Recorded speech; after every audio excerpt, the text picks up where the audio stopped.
Hi guys, Nat here, and today I'll be taking a look at the GT Omega Prime Lite aluminium profile rig.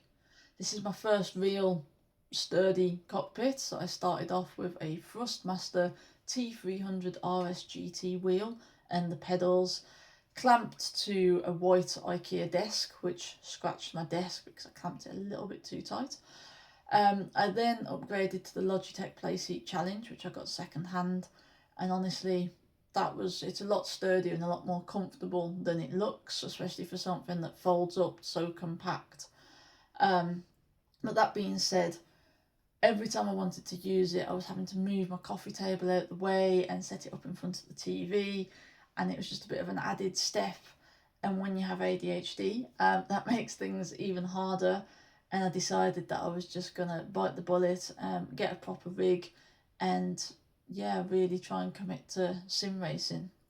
So I got the GT Omega Prime Lite, I got the keyboard tray, and then the Mozza Moser R12 V2 and the KS wheel as well.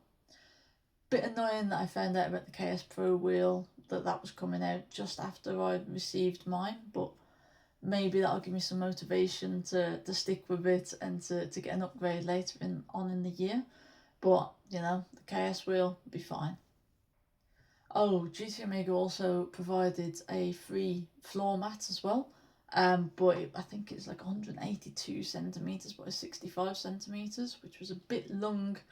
It was longer than I wanted, so I was trying to get my rig set up with, like, I say the smallest possible footprint. I have gone for a triple monitor setup, but a reasonable footprint. I was trying to keep it as compact as I could, so I won't be using that.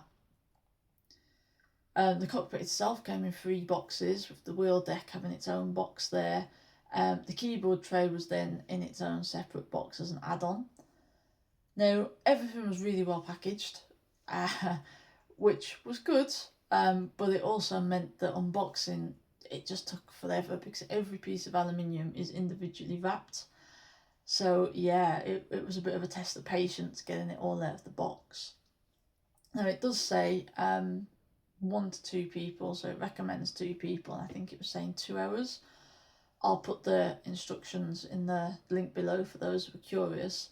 You don't actually get any paper instructions with any of the items. They give you a card with a QR code that you scan, and then you find your product on the list and it'll give you the instructions there. Handy that, that saves paper. Sometimes having the physical paper can be useful. So for me, assembling it by myself, sometimes I was in a bit of a precarious position and I needed to then check the instructions just to make sure I was doing it correctly. And my phone screen would turn itself off. And yeah, I know I could have changed my phone screen settings, but I'm an Arsenal fan, so I guess I like doing things the hard way. Assembling the frame itself was really straightforward. Did that by myself, no issues at all. Will say from experience, there are 3 pieces that have writing on them. Just double check the way that you want them. I don't think there's a right or wrong way necessarily. But yeah, the first time I had the writing upside down, and luckily I noticed before I started screwing anything in, so I got that corrected.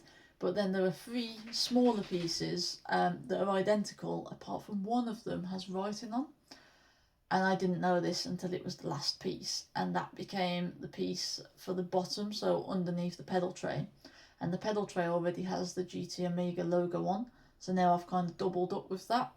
And ideally I'd have put that under the seat section at the back, but luckily GT Omega do give these like plaque stick-on things. They give you 3 of those, so I've managed to stick one of those underneath the seat just so it looks a little bit nicer. If that doesn't bother you, then I guess that doesn't matter.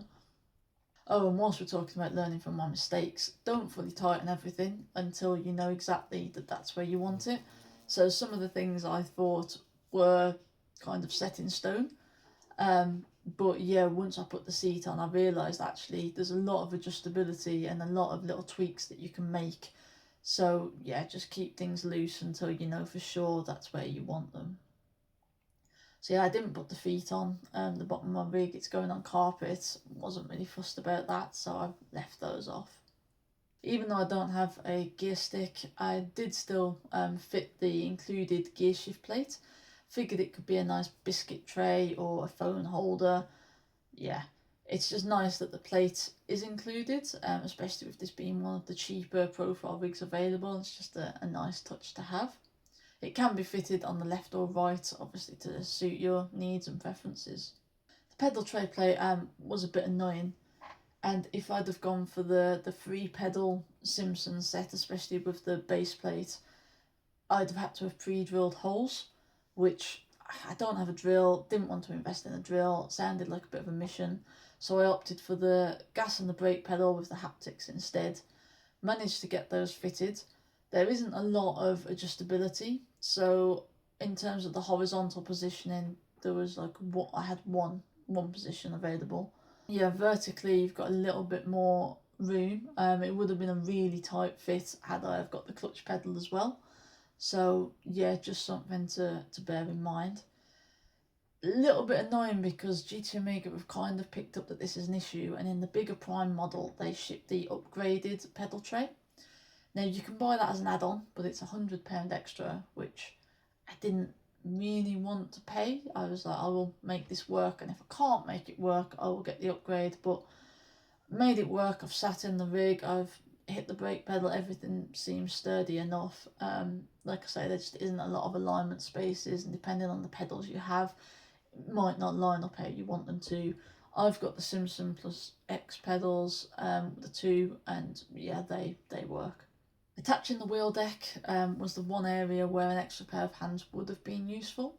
I mean, I did it by myself, but it would have just been nice because you have to put the wheel deck in between the 2 pillars, and obviously you're trying to line it up and force it in, and yeah, also being wary of scratching the black coating off. Yeah, managed to get that done. No scratches on the coating, so that was nice. Did get a metal splinter though, which was quite painful. Wouldn't recommend. I didn't purchase a seat directly from GT Omega. I scoured eBay, and I managed to get a BMW F36 seat. So basically any seat with flat rails you can attach on, no problem. It saved me over £120 compared to the cheapest GT Omega seat. Plus I managed to get a red one, which was nice.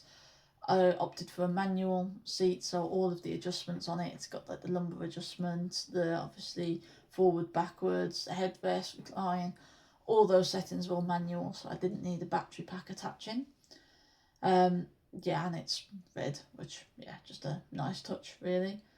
I didn't realise how bulky car seats were, but again, I managed to fit it by myself. I measured the distance between the rails on the seat, then I matched that distance up with the rails on the profile rig, popped the seat on top, did the front 2 screws, moved the seat all the way forward, screwed in the back 2, and yeah, voila, job's a good one, no issues there.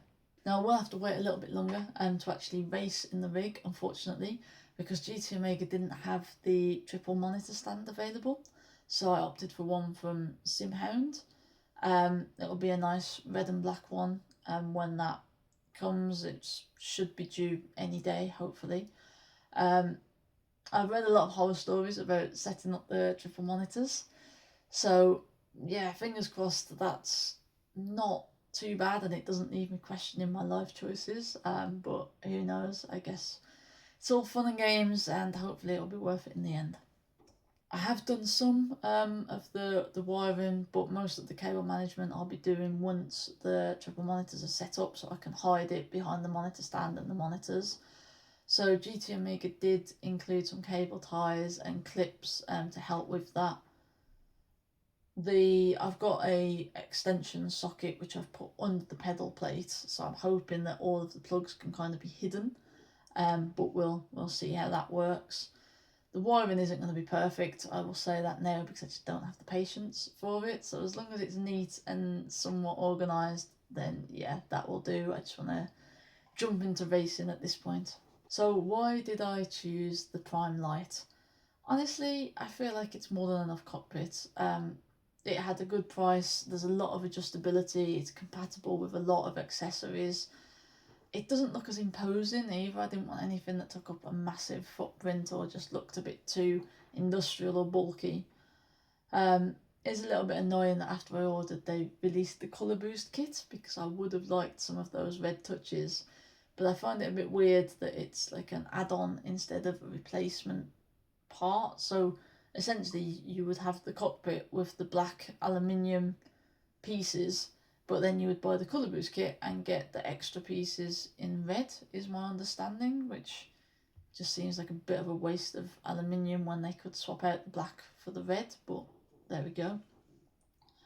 The one thing I would probably get is the Prime Plus pedal tray. If that was available in red, probably be worth the upgrade, especially later down the line if I did want to get the clutch pedal or I was looking at different pedals. Then yeah, I'd probably take that for adjustability, but at the minute I can't justify the extra £100 when yeah, the normal Prime Lite one does work. And other than that, I'm not really sure what I'm missing from the bigger Prime model. This seems sturdy enough, strong enough. Like I say, it fits all my add-ons. I know where the button box is going to go, where my eye flags are going to go. I've got things set up for that.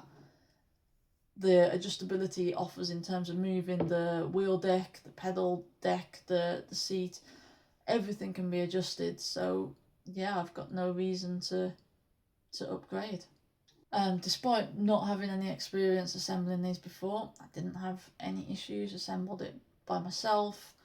I didn't time it. I did do it over a couple of evenings, just purely because I didn't have the time. So I did the frame and then the keyboard tray, the wheel deck, kind of broke it up. Also because I wasn't in a great rush, as I'm still waiting on the triple monitor stand anyway. But realistically, it's very achievable to have this built in under 2 hours, especially if you've got some experience or you've got an extra pair of hands. So yeah, the easy part of assembly is over. I guess the hard part is going to be keeping my car on the track, not ending up in any incidents, and avoiding being in any of the idiots of the week videos that get posted on YouTube. If you want to see some sim racing content, then please consider subscribing. I'll be starting out on my iRacing journey, finding out what the rookie lobbies are all about and whether they're as bad as people make out.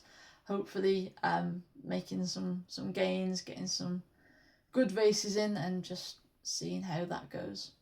So yeah, if you've got any questions about the GT Omega Prime Lite rig, yeah, just drop a comment, drop me a message, and I'll answer what I can, and hopefully I'll maybe race with a couple of you on iRacing when I finally have everything set up properly.